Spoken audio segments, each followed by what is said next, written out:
What scares us is I think we hear violence. You are afraid that if we ever come to power, we will do to you and your fathers what you and your people have done to us. And I think you are judging us by the state of your own mind, and that is not necessarily the mind of black people. They are afraid of us. And it's a very interesting thing because black people know it.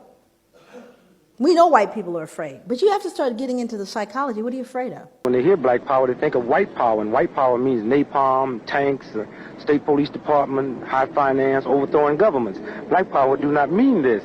It might mean it in Africa where they're in control, but not in America. All we're trying to do is take right and push wrong with it. If a group of people had a 400-year head start, why are they still trying to control, manipulate, and suppress us? Baby, we was 400 years behind. I just want y'all to know. The blacks that live in the United States, it's not that people hate you, it's that they hate on you. Nobody in this world respects and looks at the black American with admiration. Nobody. We want black power. Let's just take our time, take our patience, understand that we have to find what our mission is, what the mission of this generation is, and do that, and do it perfect, properly, correctly, thoroughly, and completely. And then the other's going to take care of the rest. Every system you can think of has been designed to break us. And yet, here we are, still thriving, surviving. Former mayor of Atlanta said about potential black political power back in 1943. But the most important thing to remember and cannot be publicized in the press or made the subject of public speeches. Our Negro population is growing by leaps and bounds. They stay right in the city limits and grow by taking more white territory inside Atlanta. Our migration is good white, home-owning citizens. With the federal government insisting on political recognition of Negroes in local affairs, the time is not far distant when they will become a potent political force in Atlanta if our white citizens are just going to move out and give it to them. This is not intended to stir race prejudice because all of us want to deal fairly with them. But do you want to hand them political control of Atlanta, either as a majority or a powerful minority vote? William B. Hartsfield, 1943. 30 years later, Maynard Jackson became the first black mayor of Atlanta, and every mayor since then has been black. Black power intimidates them. It doesn't sit right with them. That is why they have been fighting against the rise of black power in America. That is why they have been fighting against any black power movement in America. That is why Greenwood was destroyed. That is why Tulsa was destroyed. That is why Black Wall Street was destroyed. Malcolm X, one of the greatest black power movement promoter, was unalived due to this reason. Martin Luther King, may he rest in peace, was unalived due to this exact reason. They see it as a threat. But one thing that I can tell your people is that they will never stop the rise of black power. Whenever one black power movement promoter is unalived, 10 more black freedom fighters are born, I'm telling you. I have put together a bunch of clips that I want us to watch, understand what is being said there, learn from them, and at the end, I will come back with my own commentaries. The video is for educational and awareness purpose. If you find it interesting, support us by clicking on that like button. The reason why they want to take black political power is because that's working class wins. When black folks gain freedoms inside this society, everybody gains freedoms, all the working class, all right? When black women get liberated, all women get liberated. When black men get the same pay as white men, all men make more money. And that's what they're against. They do not want to see the working class have a win. It's not about disenfranchising black people specifically.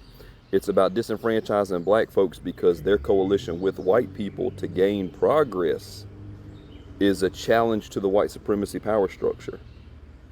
Don't get it lost in the sauce. All right? So that means folks that look like me and talk like me need to step up and have a voice in this moment, because this fight has been going on for generations. This ain't brand new. This has been around for a long time. And rednecks and hillbillies all knew this back in the day. They knew that their problem was not a black man gaining rights, working beside black folks. That was not the struggle. The struggle was against the corporations and the wealthy people that run our society. And they run it in the benefit to them, not to us. All the language that they use is coded in a way that gives you a hope that they're going to do something for you. But when's the last time they provided anything for you? Exactly. Black people should stop being lazy and go build their own communities. We did. Y'all just burned them down. They'll tell us to go build our own, but conveniently ignore that in the 20th century, black people were in the process of building our own Black Wall Streets. But what happened to them? All know about Black Wall Street in Tulsa, 40 blocks of black-owned businesses and prosperity that were burned down by white Klansmen due to a lie. And the descendants of that tragedy never got their reparations. There was Durham's Black Wall Street in North Carolina called the Haiti Business District that was founded in 1865 by black freedmen, but died out in the mid-20th century due to segregation and racism. The Jackson Ward in Richmond, Virginia, that was a bustling hub of black-owned businesses, insurance companies, and entertainment. And this died out in the 20th century as well due to segregation, racism, and redlining. There's dozens of other examples of black people taking our autonomy and going to build our own, but every time we did, it was met with hostility. Why is that? On this 250th anniversary of America, I want you to ask yourself, why do you think black people can't build anything, yet we see you doing our dances on TikTok, cheering on our athletes, taking our language, and wearing our fashion trends? The fact is, we built this. We are the only people on the planet that blame the white man for 95% of our problems, but still spend 97% of our money with them. We, the black people, we are the leaders in unnecessary spending. You know what unnecessary spending is? It's buying stuff you don't need with people with money that you don't have from people that you don't even like to impress people that you don't even know. Listen to this. Check it out. I understand now more than ever why white people don't like to learn about black history, American history, because white America create many of the conditions it now condemns.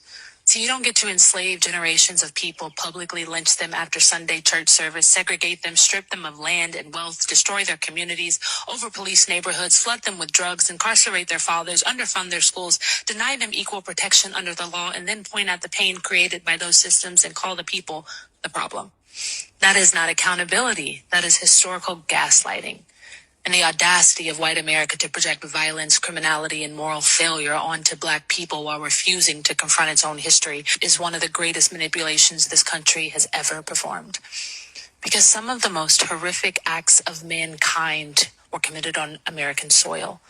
They were not done by the oppressed, they were normalized by the oppressor. Lynchings became family events. Black bodies were burned, tortured, mutilated, bred, sold, violated, experimented on, and discarded while people quoted Bible verses and called it God's will. Entire systems of terror were justified through whiteness, power, colonization, and a man-made interpretation of religion. And the most dangerous lie America ever told was that racism is over simply because the language became more polished. Ruby Bridges is still alive. The descendants of segregationists are still alive. The systems evolved. They did not disappear. So when people say stop blaming the past while actively supporting policies that suppress truth, restrict rights, attack education, control women's bodies, criminalize blackness, divide the poor, and preserve inequality, understand what is really happening. They do not want accountability. They want amnesia.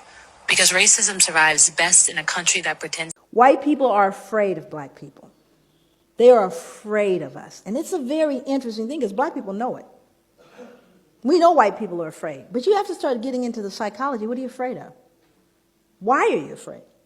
But it's an interesting dynamic. Now, also you see the difference in what racism is, do you not? Racism implies you have not just prejudice, but the power to do something with that prejudice. Now, I don't like you, not only that, but I'm going to control whether you can get, I may say I hate you. I hate white people. I hate them. It's not going to change you getting that, loan when you go to the bank. I can hate you all the way to the bank. Not going to change. Do you see the difference? That whereas white racism says, not only do I not like you, but I'm going to change the impact of where you can live. I'm going to determine with that racism where your powers are. You following me? And I'm talking about as a group, not an individual, because people said, I remember when my uncle didn't. I'm not talking about your uncle. I'm talking about the whole group. I'm not talking about an incident. That's a difference. But white people are afraid. So let's get into how this fear impacts criminal justice. Because if white people in this room are afraid of black people, guess who else is afraid of black people? Only they have guns. So now let's look at what he said. Simply put, white cops are afraid of black men. We don't talk about it. We pretend it doesn't exist. We claim color blindness. We say white officers treat black men the same way they treat white men, but that's a lie. And here's a big one. In fact, the bigger, the darker the black man, the greater the fear. Any big black men in here? You got a big old bullseye on you, even if you got the suit on. And it's the truth, because statistics bear it out. The African community knows this. Hell, most whites know it. Yet, even though it's essential, if not the defining ingredient in the makeup of police racism, white cops won't admit it to themselves or to others. He goes on to talk about actually learning it in the academy. Norm Stamper, he told on everybody. He had folks indicted. He now lives in a cabin on a mountain somewhere in the San Juan Islands. That's where he lives. Nobody knows where he lives because he knows they're coming after him, and they have. This is a statement from the book also. Race and class discrimination are all too real in every phase of the criminal justice system, from arrest to sentencing. Impoverished black defendants, and this is going to sound familiar to you, are far more likely to wind up on death row than richer middle-class whites, or the 3,000, and of the 3,700 inmates now awaiting execution nationwide, 43% are African American. Black defendants are not accorded the same due process rights as whites. Their cases are not given the same scrutiny and consideration afforded to white defendants. Not now, not ever, not in this country. This is what the man said. It was dismal. But he doesn't believe it's possible in the current system. So what we have to realize is we need to be realistic about that. So what I have to do is teach my sons how to navigate this, do I not? Doesn't matter what I think and, oh, baby, we are the world. No, this is real. You do have a bullseye on you. When you're in the elevator with the only white woman there, and you're the big black man, she's clutching her purse and she's worried. That's a reality. And if you startle her too much, it used to mean you get lynched. Matter of fact, I think she could scream rape now and you'd get taken down. I don't think folks really understand. I don't think this country understands. The universe don't play about black folks. It doesn't. Yeah, let that sit for a second. Because for over 400 years, slavery, Jim Crow, redlining, mass incarceration, right now, darn it, every system you can think of has been designed to break us. And yet, here we are, still thriving, surviving, not just surviving, creating culture, leading movements, shaping the damn world. Now, let's be clear. This ain't accidental. History shows us that every time policies are created to suppress black progress, we adapt. We build black Wall Streets. We create movements. We turn pain into power. And even today, when voting rights are being rolled back, when education is being restricted, when our stories are being erased, baby, we still rising. Here's where I need us to wake up. Our ancestors don't play about us either. Yeah, no, they don't. We're carrying generations of resilience, brilliance, and strategy in our DNA. So no, I said this shit before.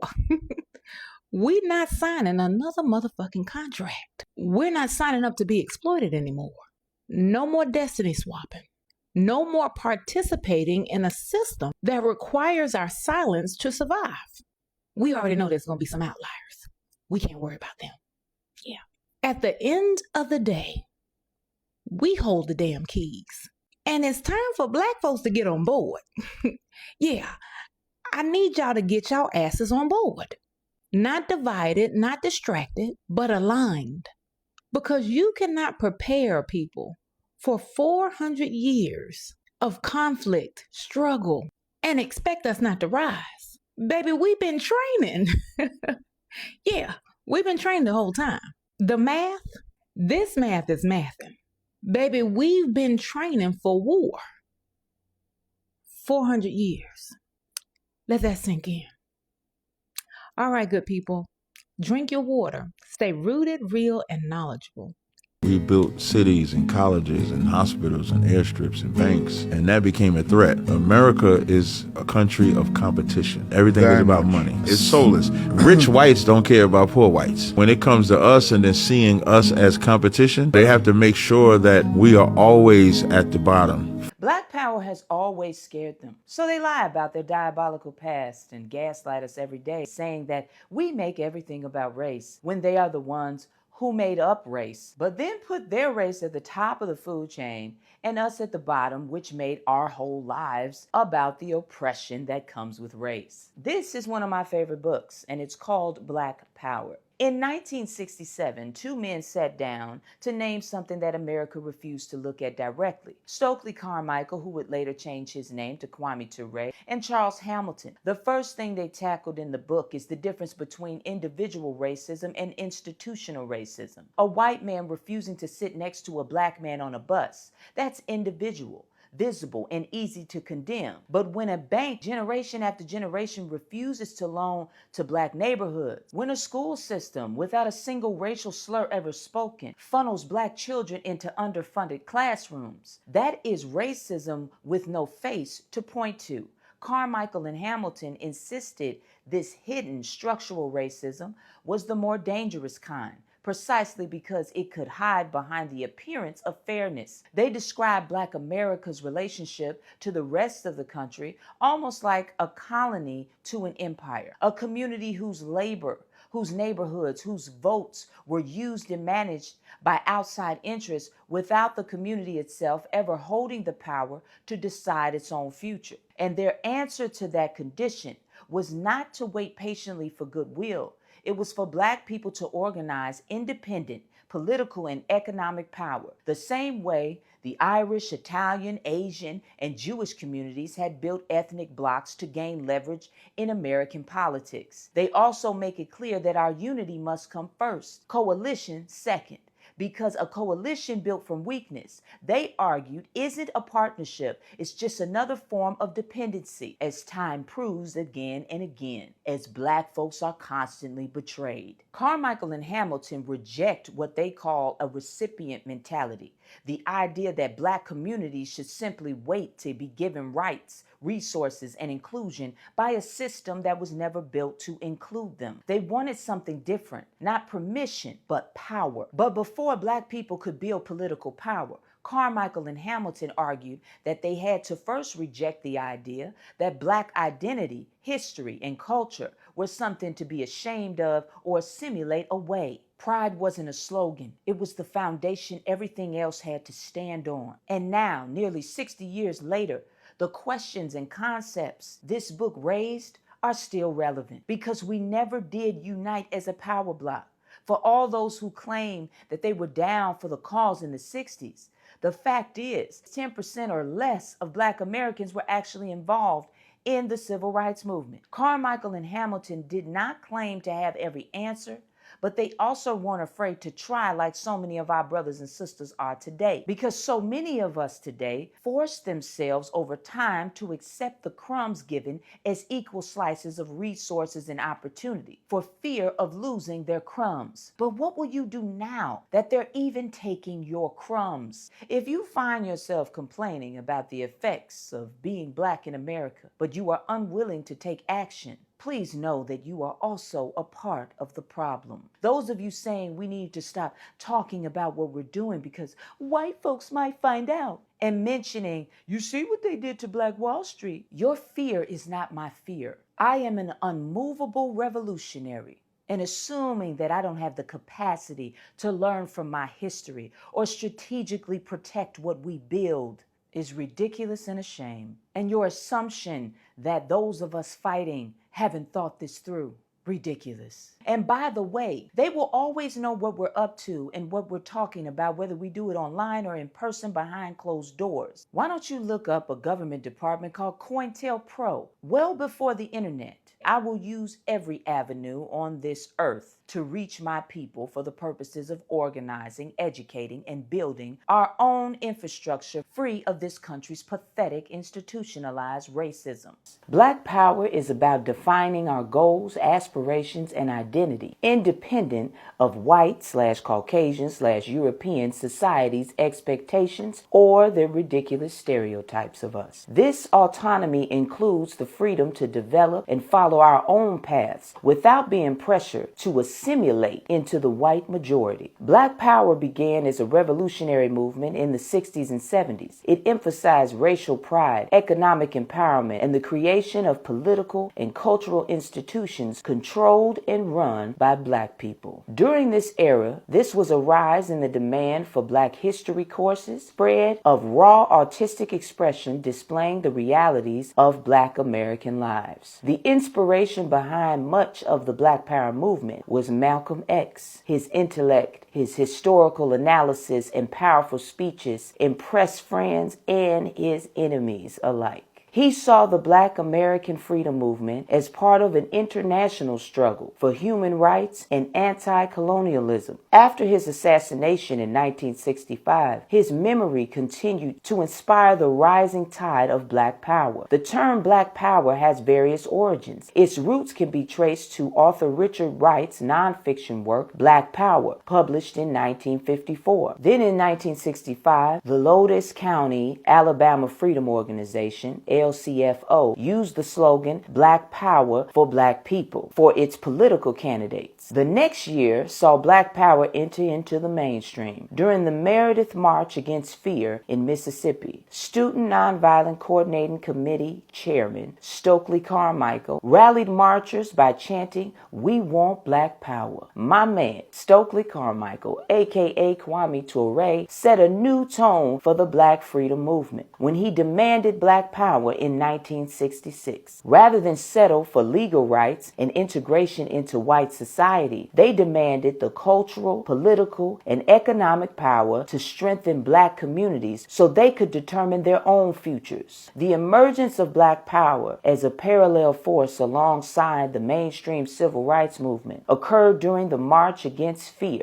a voting rights march in Mississippi in June of 1966. The march originally began as a solo effort by James Meredith, who had become the first Black American to attend the University of Mississippi, aka Ole Miss, in 1962. He had set out in early June to walk from Memphis, Tennessee to Jackson, Mississippi, a distance of more than 200 miles, to promote Black voter registration and protest ongoing discrimination in his home state. But after a white gunman shot and wounded Meredith on a rural road in Mississippi, three major civil rights leaders, Martin Luther King Jr. of the Southern Christian Leadership Conference, SCLC, Stokely Carmichael of the Student Nonviolent Coordinating Committee, aka SNCC, and Floyd McKissick of the Congress of Racial Equality, aka CORE, decided to continue the march against fear in his name. In the days to come, Carmichael, McKissick, and fellow marchers were harassed by onlookers and arrested by local law enforcement while just walking through Mississippi, which is not a crime. Speaking at a rally of supporters in Greenwood, Mississippi on June 16th, Carmichael, who had recently been released from jail that same day, began leading the crowd in a chant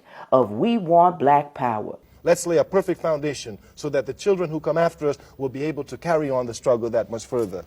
We're not going to win this struggle today. We're not going to win it tomorrow. This is a struggle. This is a long struggle. We're fighting a struggle that has been taking place for 500 years and even way beyond that. We're just a small part of that struggle, a very small part, and we cannot see ourselves as the most important part. Our generation is no more important than my father's generation, which is no more important than my grandfather's generation, and all these generations have struggled and waged fierce struggles. I mean, anytime people get real smart and say, we're not going anywhere, I say, hey, man, think about your grandfather. He was a slave. White boy was whooping him every day. Now look where you are. See how we're moving. A lot of people don't realize how much they hate Black people until they meet a black person who has the things that they thought that they were entitled to. Or at the very least, the things that they thought they would be able to get above black people. Because the only sense of worth that you have is that you thought you were better than a black person or above a black person on the hierarchy of American society. And so when a black person has a nicer house than you, or a better education than you, grew up in a better neighborhood than you did, has better clothes, has had more interesting experiences, all of a sudden, like, the anger and the rage and the jealousy starts to boil up, and you're like, what is that feeling? It's racism. It's racism. You didn't realize it was there because you don't have a problem with black people who are your maids and your janitors and the person who takes out your trash, which are all legitimate jobs, by the way. There's nothing wrong with that. But when you meet a black person who's like a doctor, a lawyer, a professor, a businessman, businesswoman, like the people that raised me and that I grew up around, who grew up in beautiful homes and send their kids to the best schools in the city, best schools in the country, all of a sudden, the demon starts to come out and you're confused. It's because you're racist. You're racist. And you thought that your whiteness or your proximity to whiteness gave you some sense of value and some sense of meaning, because at least I'm better than a black person. At least I'm above a black person. Are you though? Really?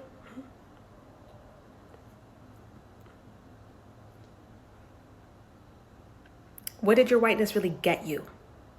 What did your proximity to whiteness get you? I'm thinking of that Gabrielle Union meme where she says, okay, now how did your life change? Did you get the guy? Did you get the job? Is your house any bigger? Did money just magically, get put in your pocket? No. Right. Well. White people don't want to disappear. So they are afraid of white genetic annihilation. If every black man woke up tomorrow and said, I'm going to have 12 babies, within 18 months, there will be no white people on the planet. So they're afraid, and they weaponize homosexuality to protect against white genetic annihilation. They weaponize the over-sexualization of black women to protect against white genetic annihilation. They weaponize the emasculation of black men to protect against white genetic annihilation. And our elevation is viewed by them as their annihilation. That's why it's so much emphasis on killing and trying to destroy us. And if we're not aware, it's not a race war, it's a genetic war. And we have to begin to understand how they view us so we can understand why there's this battle. We will never get peace with Europeans. We will never have this I have a dream speech Dr. King talked about, because they are afraid to become extinct. And the weapons of mass destruction is in my balls. Shout out to every creator whose clip was featured in the video.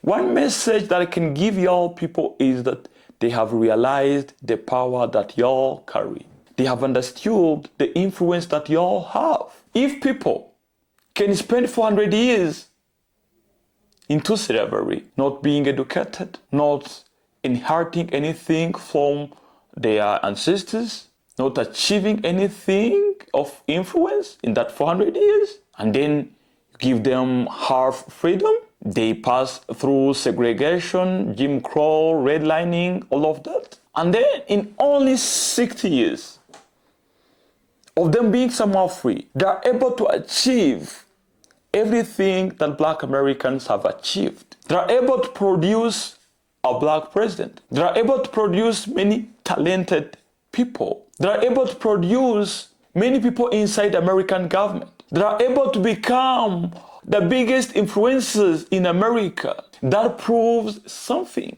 That proves the hidden power inside these people. that proves that if these people were free for a long time as those other people were free, they would have achieved even more than what they have achieved now. They would have become bigger than how they are now. And they have realized this. They have realized this reality. And they are trying to hide this power from y'all. They're trying to make you like you are the minorities. They're trying to make you feel like you are not relevant.